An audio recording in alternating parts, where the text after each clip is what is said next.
আজ শুরু হলো 2025 এসএসসি পরীক্ষা, মানতে হবে 14 নির্দেশনা।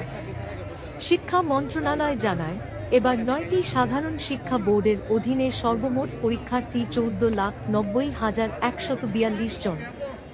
এর মধ্যে ছাত্র 7,01,538 জন এবং ছাত্রী 7,88,604 জন।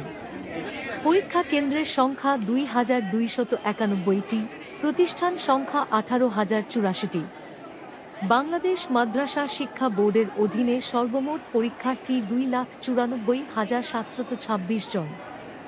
এর মধ্যে ছাত্র 1,50,893 জন, ছাত্রী 1,43,833 জন।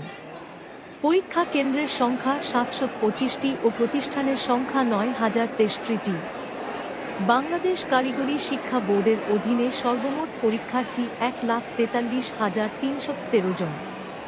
এর মধ্যে ছাত্র 1,08,385 জন ও ছাত্রী 34,928 জন।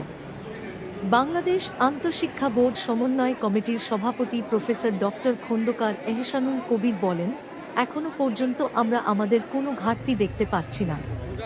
আইন শৃঙ্খলা রক্ষাকারী বাহিনী এবং আমাদের মনিটরিং টিম যেটা আছে এবং প্রত্যেক বোর্ডের দায়িত্বপ্রাপ্তরা সজাগ আছেন।